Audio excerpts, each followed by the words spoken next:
LSU opens spring practice on Saturday. A former All American talks about the single biggest question facing this LSU football team.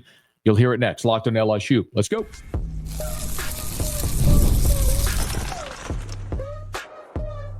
You are Locked On LSU, your daily podcast on the LSU Tigers. Part of the Locked On Podcast Network, your team every day. Okay, let's get it. It is Locked on LSU, your team every day. I'm your host, Matt Moscona. Thanks so much for making us your first listen. We are free, available wherever you get podcasts, of course, on YouTube as well. So please subscribe. As always, one of the fastest ways to help us grow is by leaving your comments below. So thank you so much for that. We got a lot to do here over the course of today's episode. LSU baseball back on the diamond on Wednesday. Basketball Tigers got drubbed at Rupp against Kentucky. Thankfully, this nightmare is nearly over for this season. But on Saturday, LSU hits the practice field for the first time in spring of 2025. And it's going to be a massive opportunity for a largely remade offense. Now, defensively, Tigers got a lot of guys coming in. Jamari Butler, Jack Pyburn, Patrick Payton. At every level of the defense, you've brought in guys. Mansour Delane, Jakeem Jackson. You know the names. We've Tamarcus Cooley. We've talked about it. And I think those guys are going to be a dramatic talent upgrade at every level of the defense. But LSU in 2025 is going to go as far as this offense will take them. Fifth-year senior in Garrett Nussmeier returning.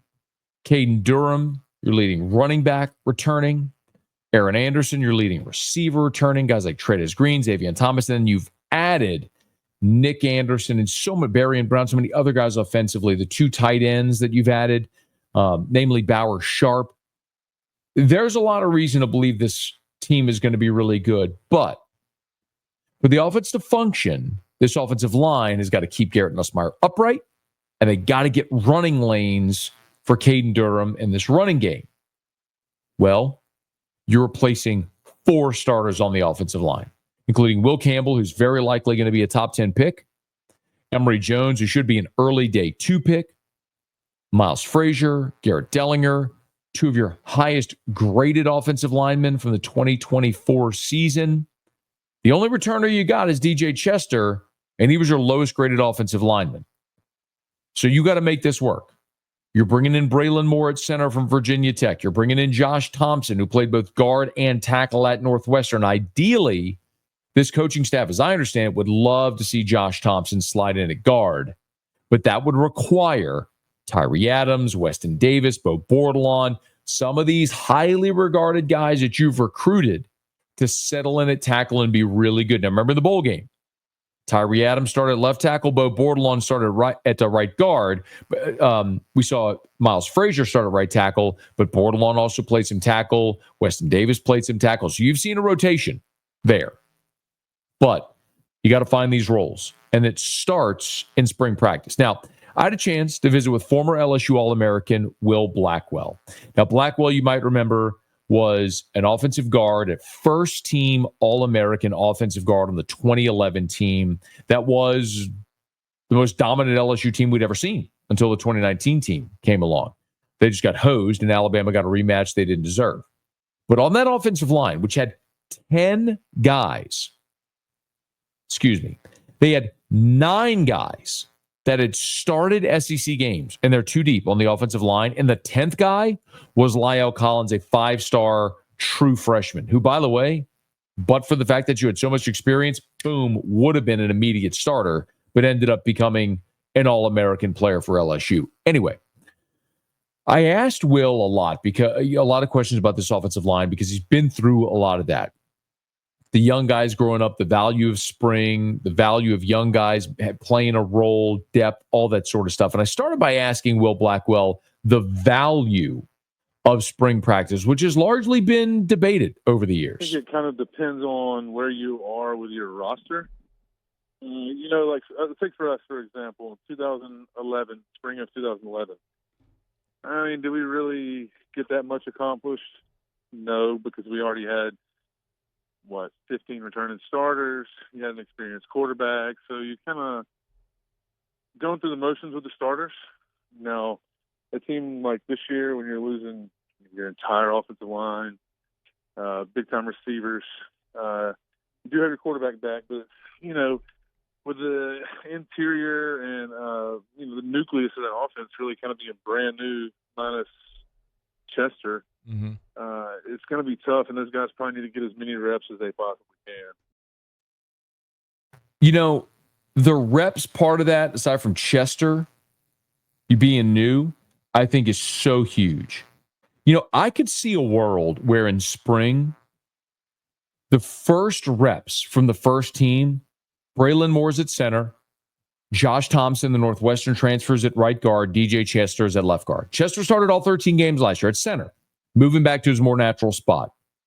And then your tackles are Tyree Adams at left tackle, Weston Davis at right. Maybe it's Bo Bordelon at right tackle, veteran guy, give him a look. You get Cohen Eccles as your backup center. You got a couple of highly touted young guys at guard. Carius Kern, who is a 5-star. Solomon Thomas, who is a 5-star as well. You got a really super talented group. And let's not forget Paul Mabenga, who started the last month of the season as well, who improved every single week. If you go look at his Pro Football Focus grade, it improved every week from Alabama through the bowl game. That was overall grade for the season, ended up being a 46. Not great. DJ Chester, a 49. Tyree Adams, a 53. These aren't good grades, but these are young players that are growing and learning. Really, the onus is on the tackles. Can Tyree Adams settle in at left tackle? Can Weston Davis settle in at right tackle? That would allow you to keep Josh Thompson at guard. But if Thompson has to kick out to tackle, then you get younger at guard with a young, talented guy. But I asked Will Blackwell his thoughts watching those two tackles, namely Tyree Adams at left, Weston Davis at right in the bowl game, and if he was encouraged. I was encouraged, man. I was kind of think it was nice to see those guys get in there. They played with some fire, some tenacity. They didn't squander their chance or say, "Oh, this is a bowl game. Nobody's really watching." They played well, and it's kind of tough, especially when you're playing behind a guy that's going to be a first rounder and another guy that's going to go on the second day. It's hard to stay focused and checked in. So, you got to commend those guys for being young and staying with the game plan for, almost a month before they have actually get to play. So that's good. That's good practice for the season when you got to do that every single week. And of course, anytime a young guy gets in there, you look for him to be fresh-legged and little excited. But then again, going back to your first question, this is going to be a team where spring ball is probably going to come into play and be a bit of a benefit for them if they can figure out the right things to do to bring everybody together and figure out who's going to play where. I have always felt about spring. Old buddy Mike Detillier would often say, practice is for the unskilled. You heard Will Blackwell say it. In 2011, they had 15 returning starters. Spring was more about, hey, man, stay healthy. Just be in the right mindset and be ready to go into your offseason. For this LSU team, spring is massive for guys that are taking the first step toward being starters. Tyree Adams, Weston Davis, Paul Mabenga, Cohen Eccles, Carius Kern, Solomon Thomas, DJ Chester. And then you got the new guys, Moore and Thompson, coming in who don't know these players. This is massive for them to get to break the huddle and be with the first team instead of watching Will Campbell, Emory Jones, Miles Frazier, Garrett Dellinger break the huddle with the first team every time, and they're just backups, and they know they're just backups. Got a long way to go before you start the season, but it's so critical for these guys to get the feeling of what it's like to be a first teamer, to have that expectation. And something else Will Blackwell said that I thought was so important is the value of a veteran quarterback. Remember, in 2011, you had two seniors, a fifth-year senior in Jarrett Lee and a fourth-year senior in Jordan Jefferson. And you had two veteran quarterbacks who had played a ton of football how much easier that made it. Hopefully the same thing is true for Garrett Nussmeier in this offense. Oh, 100%. You know, it's always so frustrating when the quarterback is unsure, but it's equally as confidence-inducing when the quarterback knows everything. And I think Nussmeier going into this year, on all accounts, would probably be considered, a top 3 returning starter in all of college football. And so, you know, with the time spent and invested in him, I would imagine that he'll be able to carry these guys. And, you know, when you get in those situations where it's like, hey, man, game's on the line, who's going to step up? You want everybody in that huddle looking at your QB for something to do. And, you know, I think Nussmeier's ready to be that guy. Are you bullish on this team for 2025? 100%. Yeah? Why? Yeah, because of Nussmeier. This is the game now, Matt. You got the number 1 signal caller. He's got experience. He's played all over the place, home, away, neutral. He's seen all the looks. He's made the mistakes. And I think it's time for him to finally put all that together and lead this team. I mean, I've seen some of your posts. I saw that you're going to hammer. What's the 8.5 is the win total they got us at? I don't know, man. That feels wild to me. 8.5. God bless. If they go 8-4, yeah, if we don't win 9 games, then we got to burn the house down. Print the shirts. Will Campbell, former LSU All American. If we don't win 9 games, burn the house down. And I agree with him. If Brian Kelly can't get to 9-3, 10-2 as a floor with this team, a 5th-year senior quarterback, all the money LSU spent in the portal, Perkins, Guillory, Weeks, all back on defense. If you can't get to 10 wins with this team and make a playoff, hard to imagine when it happens. Tigers hit the practice field Saturday for their first spring practice of 2025. You know we'll have it covered right here. Locked on LSU, your team every day.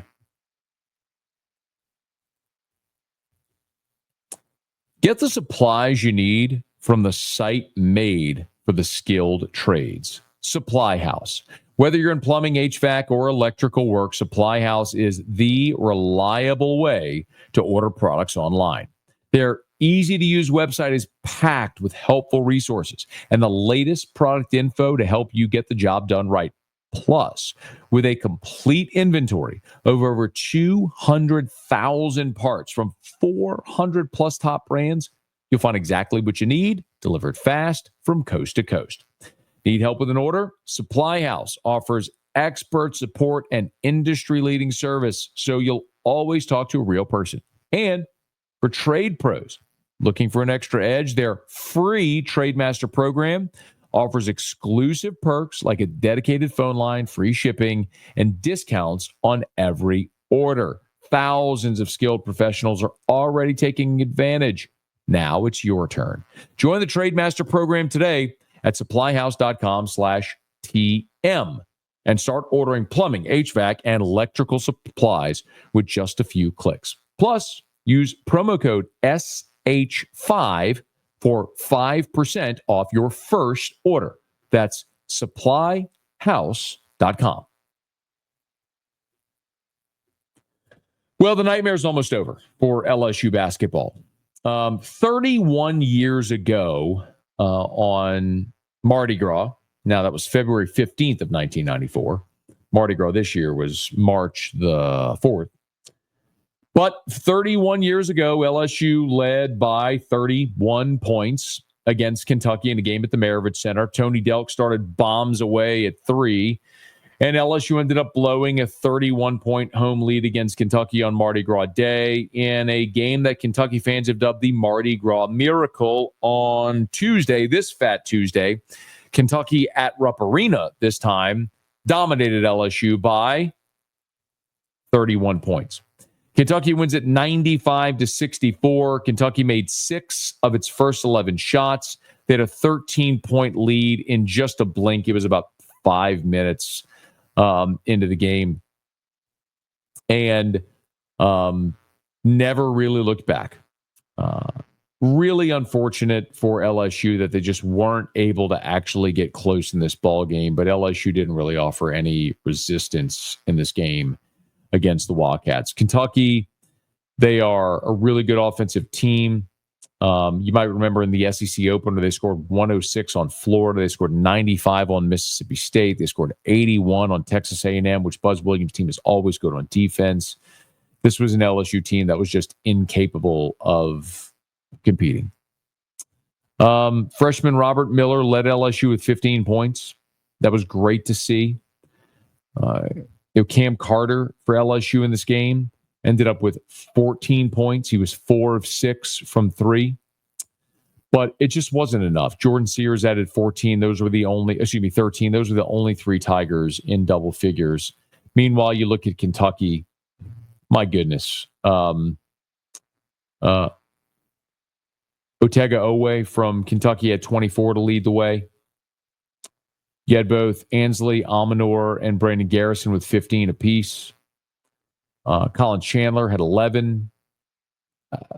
Amari Williams had 9. Andrew Carr had 8. It was just an offensive onslaught from Kentucky, which finished the game with 95 points, and LSU was completely unable to contend. Kentucky made 51% of their shots. They were 11 for 11 on free throws. They made 12 three-pointers. LSU is just not good enough defensively. And when a team goes out there and scores 90 on you, or in this case 95, you just don't have enough firepower to compete. And in the first half alone, Kentucky shot 59%. Was 7 of 14, 50% from 3. Turnovers bit LSU again with 16 turnovers. Kentucky just 8. And that allowed Kentucky to get out and run, which they love to do. Scored 29 fast break points. LSU just 11 fast break points in the ball game. So Tigers lose by 31 to Kentucky, and this nightmarish season is almost over. I'm not going to spend a lot of time here because I just don't know what else there is to say. There's one game left in the regular season. LSU will come home this weekend to take on number 22 Texas A&M. It's a Texas A&M team that, quite frankly, had lost 4 in a row before beating number 1 Auburn on Tuesday night in what was a pretty massive game for A&M, a game they absolutely had to have, and they got. Now, Auburn has locked up the number 1 seed in the SEC tournament. They locked up the number 1 overall seed in the NCAA tournament. They rested some guys. They just don't need it. I mean, Auburn lost to A&M. They could go out and lose this weekend as well to Alabama. They could lose their first game in the SEC tournament. It's not going to matter. They're going to be the number 1 seed overall. They're 27-3. They're number 1 in the net. Like, Auburn is going to be the number 1 seed in the NCAA tournament, so it didn't matter. Massive game for Texas A&M, which they got.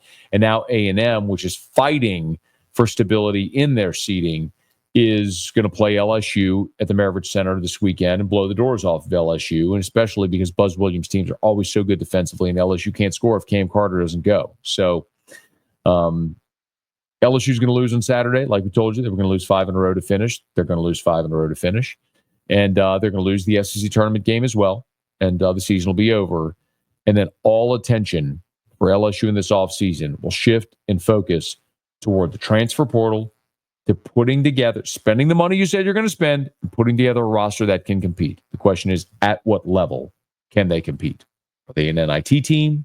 Are they a bubble NCAA tournament team? Are they an SEC contender? Don't know. But what we know is that this team isn't good enough, and they showed it again on Tuesday night, getting blown out by 31 at Kentucky. LSU baseball, meanwhile, avoided disaster at home on Tuesday, outlasting North Dakota State. Give you a little what to watch for the second game of the midweek series with the Tigers and the Bison as we wrap up Locked On LSU, your team every day.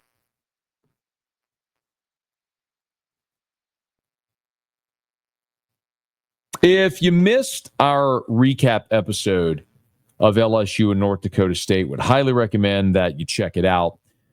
One of the commitments we made here on Locked On LSU is that we're going to go live on the Locked On LSU YouTube channel after as many LSU baseball games as possible. There's going to be a rare occurrence like Saturday when LSU played Nebraska. I was down in New Orleans at the Endymion Ball. I couldn't do a live episode then. I was in the Superdome at the Endymion Ball.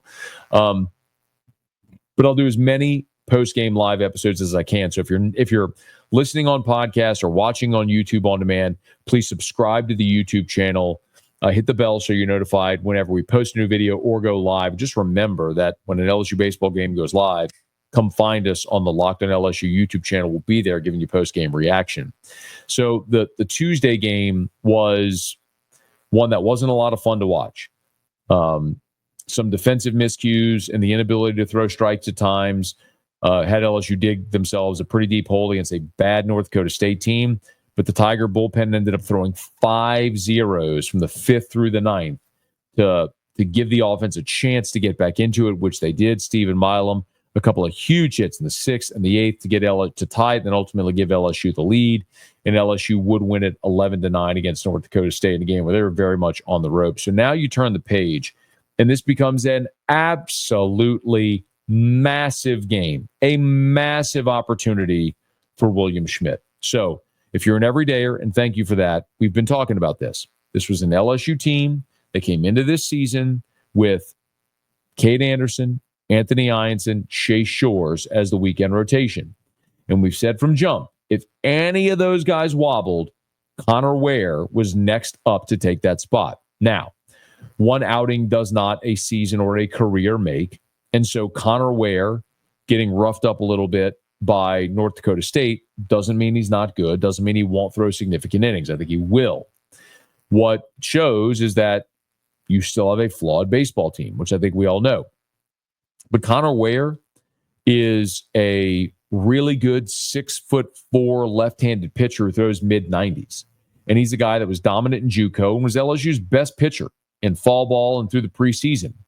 But this was an opportunity against an overmatched North Dakota State team to go out there, pitch well, and solidify yourself as next in line if anybody in the weekend continues to struggle. We've seen Cade Anderson really struggle to get through the lineup a third time. We've seen Anthony Ianson, who didn't have his best stuff against Nebraska, but steadied himself to get you through 6. Chase Shores was good, but not efficient against Sam Houston State this past weekend. So we're all looking at Connor Ware, and this was an opportunity for him to go say, give me the ball. And he went out there and gave up 5 runs in 2 innings. The crazy thing is Connor Ware recorded 6 outs. 5 of them were via the strikeout. When he threw the ball over the plate, he was awesome. The problem is the walks, the wild pitches, they caught up to Connor Ware in that game on Tuesday. So now William Schmidt gets the opportunity to take the ball on Wednesday against the same Bison lineup. Schmidt started last Monday against Nichols, was very good. Through the 9th inning against Nebraska, ended up closing out the ball game, and now he'll get an opportunity to start against North Dakota State against the Bison on Wednesday at the box to see how he fares against a lineup that came into the game on Tuesday hitting a cumulative 197. It is inexcusable completely to give this offense anything because what they have shown continuously is they are incapable of hitting the baseball consistently. The only way they're going to score is if you are putting runners on base. So when LSU goes out there against this North Dakota State team, and you have double-digit walks and hit by pitch combined, now all of a sudden you're giving your inferior opponent base runners. You're giving them an opportunity to be optimistic about their ability to stay in the game. So for William Schmidt, assuming he gets the starting nod on Wednesday, the key is going to be throw the ball over the plate. Throw the ball over. It's so elementary, but it's true. Your stuff is better than their hitters can hit. Throw the ball over the plate. Get out of there as quickly as you possibly can with a win and be on to the weekend against North Alabama, because at that point, that is your final tune-up. You got Xavier of New Orleans in the midweek next week, and then you are playing in conference play. You've got to be ready to roll for when Missouri comes to town week 1 of SEC play, because that's when the stakes get ratcheted up. Of course, we'll have it all for you here on Locked On LSU. Keep an eye on Wednesday on William Schmidt. I would also say if you're looking for a few things to watch outside of William Schmidt, behind the dish, Cade Arambidi struggled defensively on Tuesday against North Dakota State. I could argue that all of the issues that LSU had began when Cade Arambidi let a ball on strike 3 get to the backstop. First batter of the game was a flyout. Second batter of the game was a strikeout. Arambidi couldn't block up the ball, goes to the backstop. That runner ends up on first. LSU ends up giving up a big inning in the first. You got to be able to keep the ball from going to the backstop. I think we will see I think we will see Luis Hernandez start all 3 games against, in the opener against Missouri, in the conference opener against Missouri. This is probably an opportunity in the midweek where you get Cade Arambidi reps because Luis Hernandez is your best option right now at catcher, and you got to be really good at catcher. I'm not just talking about the caught stealing number. I'm talking about controlling the tempo and the pace of the game, controlling your pitching staff, knowing when to walk out there and pat him on the butt, when to yell at him, when to leave him alone. The ability to block up balls, the ability to frame pitches, to be still behind the plate and receive, and the ability to swing the bat at times. Luis Hernandez is not great, but he's been better at that than literally anybody else on the team this year. So continue to see that develop. All right, y'all. That'll do it for us here on Locked On LSU. Hey, make sure Wednesday after LSU plays North Dakota State again, you're right back here on the Locked On LSU YouTube channel for our live stream immediately after the game for our post-game reaction. If you're on podcast, thank you so much for being there. Please subscribe on your favorite podcast app. Rate us, leave a review. Thanks for making us your first listen. Now for your second listen, how about you go check out Locked On College Basketball? And of course, if you're on YouTube, smash that like button, subscribe to the channel, hit the bell so you're notified whenever we post a new video, and let a friend know that if they love the Tigers, we got you here every single day for Locked On LSU, your team every day.